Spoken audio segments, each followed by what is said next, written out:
शुभ प्रभात। पीछे मैंने भारत की प्राचीन चिकित्सा पद्धतियों को और भारत के ज्ञान विज्ञान को कैसे तहस नहस किया, उसमें मैंने पहला कालखंड बताया जब इस देश पर मुगलों का आक्रमण हुआ। बख्तियार खिलजी ने किस प्रकार शुरुआत करी।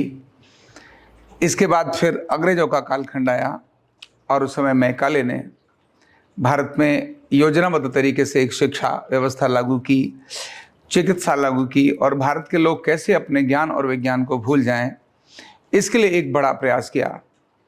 1947 में 15 अगस्त के दिन भारत स्वतंत्र हुआ, लेकिन भारत स्वतंत्र होने के बाद भी वो जो अंग्रेजों की योजना थी जिसको मुगल नहीं स्थापित कर पाए, लेकिन अंग्रेजों ने स्थापित करने के लिए चाल चली कि बेशक भारत में लोग पैदा होने वाले भारतीय हों जन्म से, लेकिन उनका स्वभाव, उनका आचरण और उनका व्यवहार, उनकी सोच, यानी सोच से वो ब्रिटिश ही होने चाहिए, उनकी सोच भारतीय नहीं होनी चाहिए। ये उन्होंने प्रक्रिया जो की। दुर्भाग्य से जब देश स्वतंत्र हुआ तो उनके अंग्रेजों की उस मैकाले की उस चाल को भारत के उसके समय के नीति निर्धारक ठीक से न समझ पाए और जो प्रक्रिया कंटिन्यू चल रही थी उसी प्रक्रिया को और द्रुत गति से जैसा अंग्रेज चाहते थे उसी तरह से इस देश में लागू कर दिया। सत्ता परिवर्तन तो हुआ, राज्य तो हमारा हुआ, लेकिन अपना तंत्र नहीं आया, स्वतंत्र नहीं आया।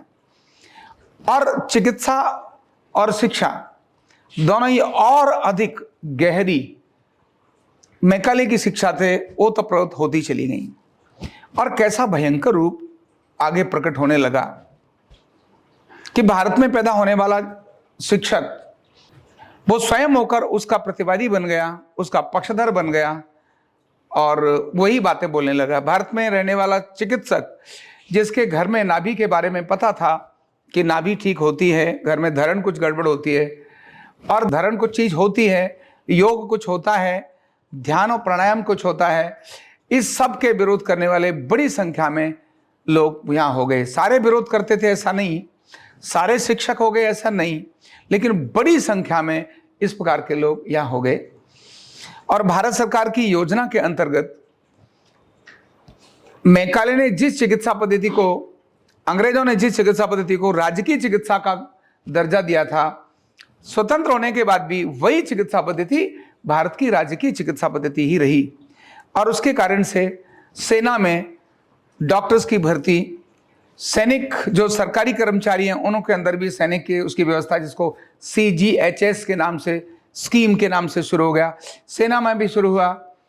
राज्य सरकार के कर्मचारी के लिए भी इसकी व्यवस्था हुई, केंद्रीय कर्मचारियों के लिए भी इसकी व्यवस्था हुई और बाकायदा सरकार ने उसके लिए धन आवंटित किया कि जो भी एलोपैथिक चिकित्सा का लाभ लेगा उसको ये पहले निश्चित पैसा एक काट दिया गया उसका CGHS के नाम पर और बाकी के नाम पर जो उसको तनख्वाह दी जा रही थी उस कर्मचारी का पैसा भी उसमें से एक धन निकालकर उसके लिए रख दिया गया। सरकार ने अपना बजट भी उसके लिए बना दिया और उसका प्रोत्साहन काम करना शुरू किया। जब समाज में सर्वत्र ये नजर आया कि भाई ये तो बहुत बड़ा एक स्कोप है, बहुत बड़ा एक मार्ग है, तो बालक पैदा होने के लिए माँ ये सोचने लगी कि मेरा बालक बने तो डॉक्टर बनना चाहिए, डॉक्टर बने, मेरा बालक टीचर बने, शिक्षक बने, ये उसमें कम सोच आ रही थी, मेरा बालक यानी डॉक्टर बने। ऐसे ही जो पश्चिम का खेल था क्रिकेट, भारत के खेल को, हॉकी है, फुटबॉल है, ये भारत के खेल थे, इनको उपेक्षित कर दिया गया और पश्चिम के उस खेल को जिसे अंग्रेजों ने स्थापित किया था, उस खेल को इतनी प्राथमिकता दी कि छोटा बालक भी ऐसे, अभी वो 1 साल का नहीं 6 महीने का ये लेट रहा है, तो माँ भी सबसे पहला खेल अगर उसके लिए कोई लेकर आए तो बल्ला, बैट और बॉल लेकर ही परचेज करके लाए। ऐसी एक मानसिकता भारत के अंदर बनी और इन के अंदर बड़ा ग्लैमर भी आया। ग्लैमर कैसे आया? सभी खेल के अंदर जहां स्पॉन्सर्स करने वाली कंपनियां थी वो क्रिकेट को स्पॉन्सर करने लगी। जहां पर खर्चे का विषय आ रहा था, उपचार का विषय आ रहा था, तो जो प्रबुद्ध वर्ग, जो पढ़ा लिखा व्यक्ति था, वो इलाज करने के लिए एलोपैथ में तो जा ही रहा था, लेकिन जाने के लिए उसको लगा कि नहीं और चीजें व्यवस्था होनी चाहिए, तो सरकारी हॉस्पिटल से हटकर प्राइवेट हॉस्पिटल्स की व्यवस्था कर दी। और प्राइवेट हॉस्पिटल की व्यवस्था इसीलिए क्योंकि सरकारी हॉस्पिटल्स में रश रहता है और उसके अलावा व्यवस्थाएं बहुत अच्छी नहीं है, तो प्राइवेट हॉस्पिटल्स की व्यवस्था कर दी। इसी तरह से शिक्षा में प्राइवेट स्कूल्स की व्यवस्था कर दी कि अब इनके अंदर एक बहुत अच्छी शिक्षा होगी, इनके अंदर एक बहुत अच्छी चिकित्सा होगी।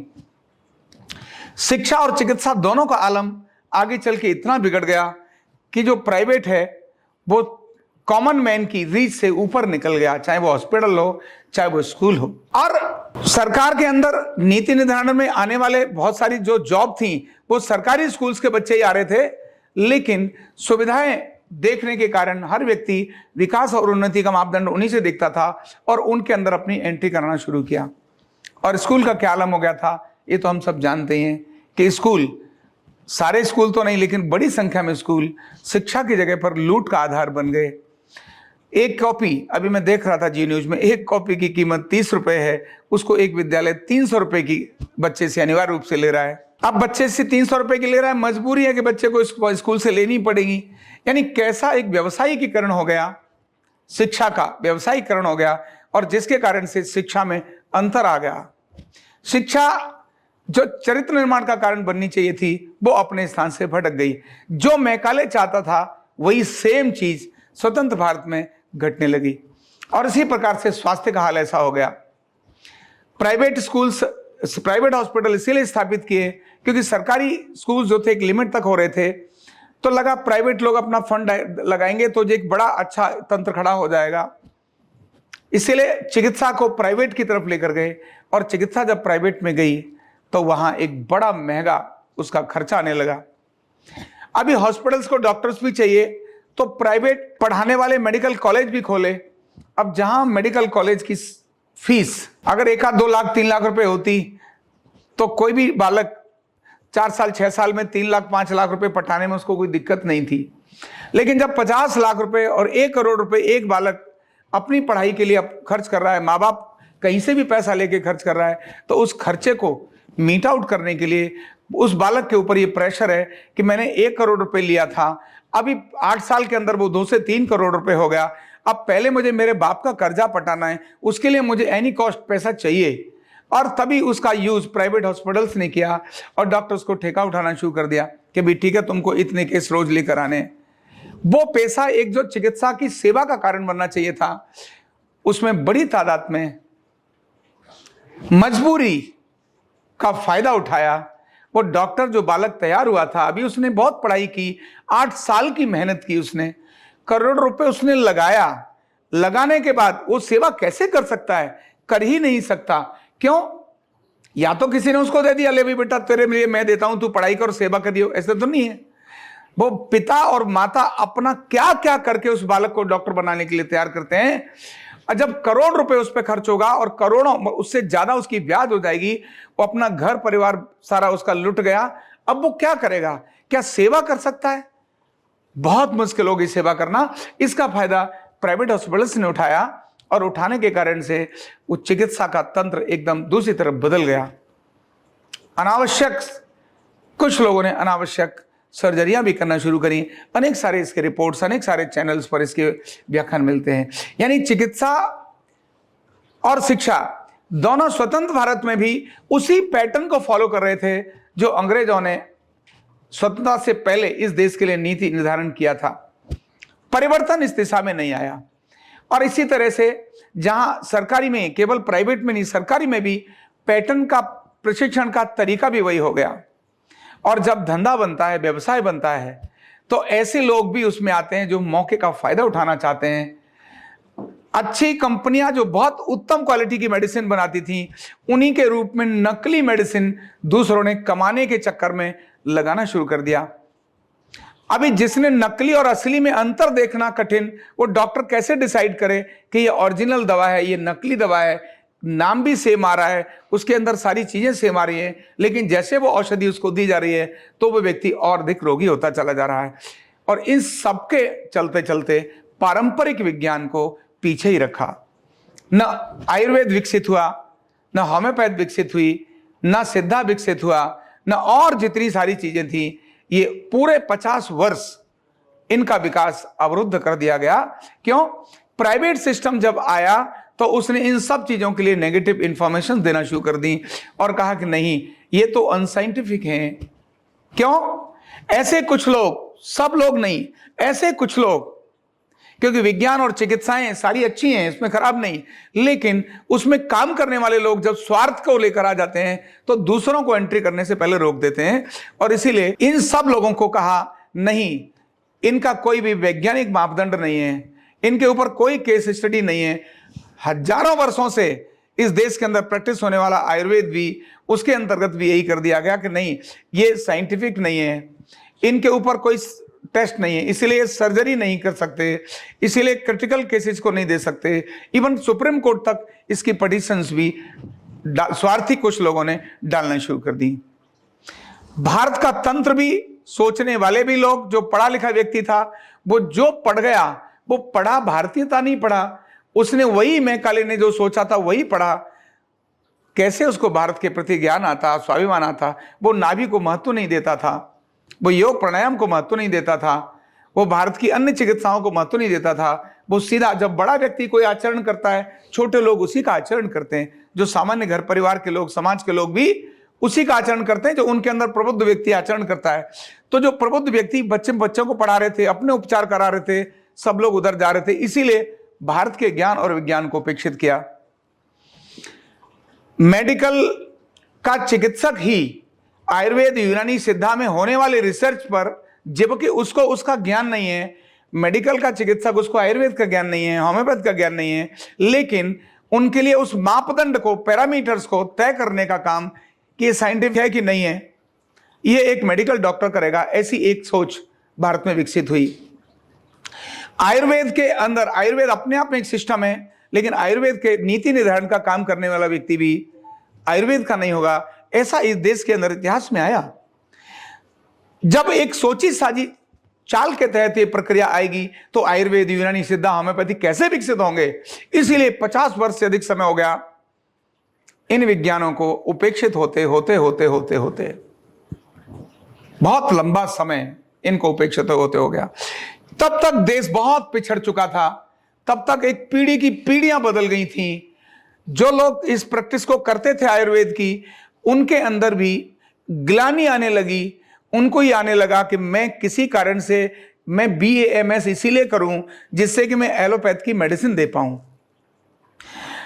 होम्योपैथ के लोगों ने तो मेडिसिन की प्रैक्टिस नहीं की, लेकिन आयुर्वेद जो इस देश का घनीभूत चिकित्सा पद्धति थी, प्राचीन चिकित्सा पद्धति थी, उसके पढ़ने वाले मेडिकल कॉलेज, जो आयुर्वेदिक मेडिकल कॉलेज में जो पढ़ते थे, उन प्रोफेशनल्स को आज भी वो इसीलिए वहां पढ़ते थे जिससे मेरे नाम के सामने डॉक्टर लगे, मैं भी एलोपैथिक कुछ मेडिसिन दे सकूं, सर्जरी नहीं तो कोई बात नहीं, मैं नहीं करूंगा सर्जरी।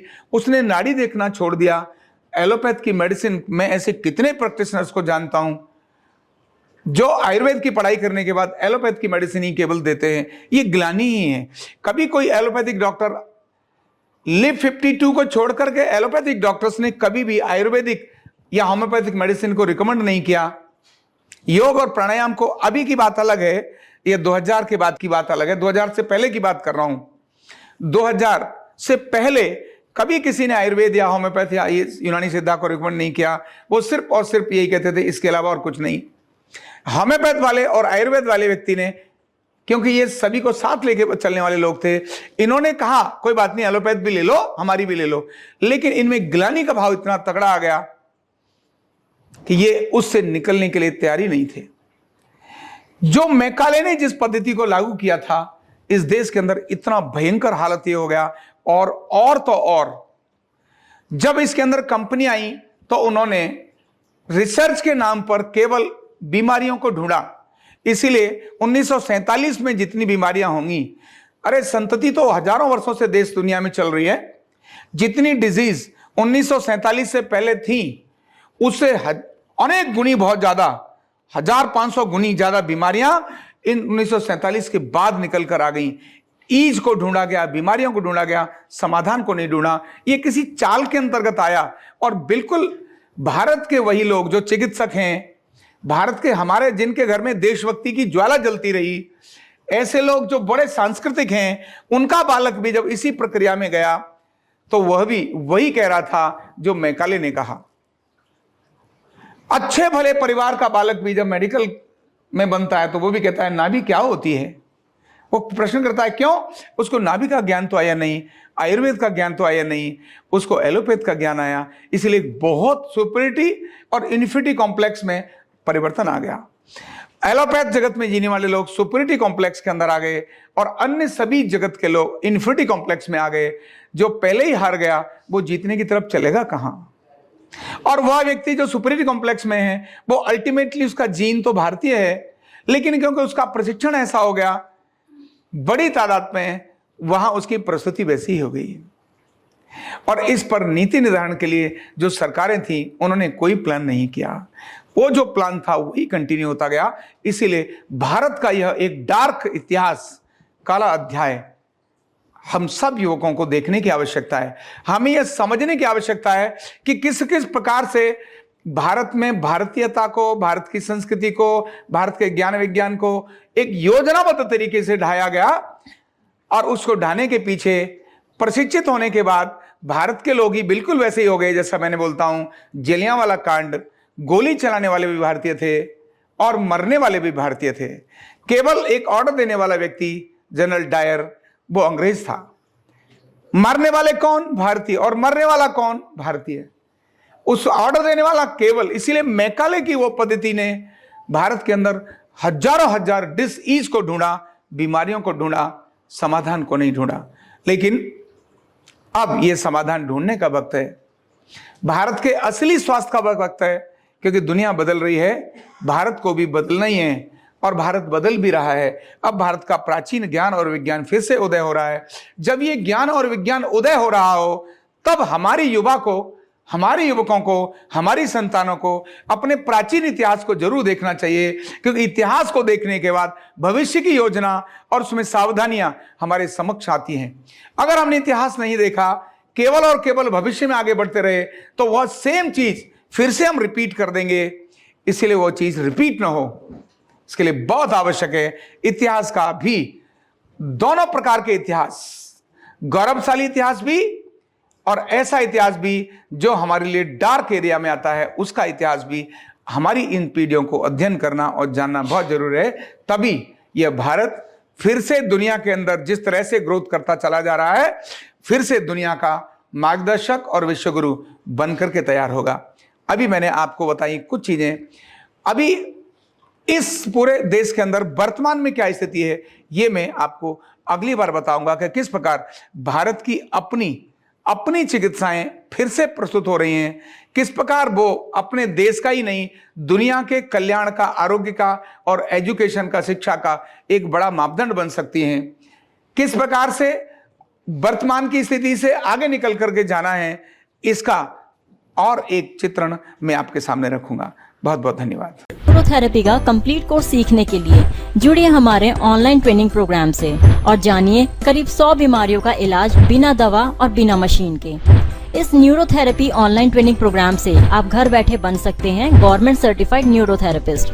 रजिस्ट्रेशन के लिए नीचे दिए गए नंबर पर अभी कॉल करें और हाँ, हमारे वीडियो को लाइक करना, शेयर करना और चैनल को सब्सक्राइब करना बिल्कुल भी ना भूलें। धन्यवाद।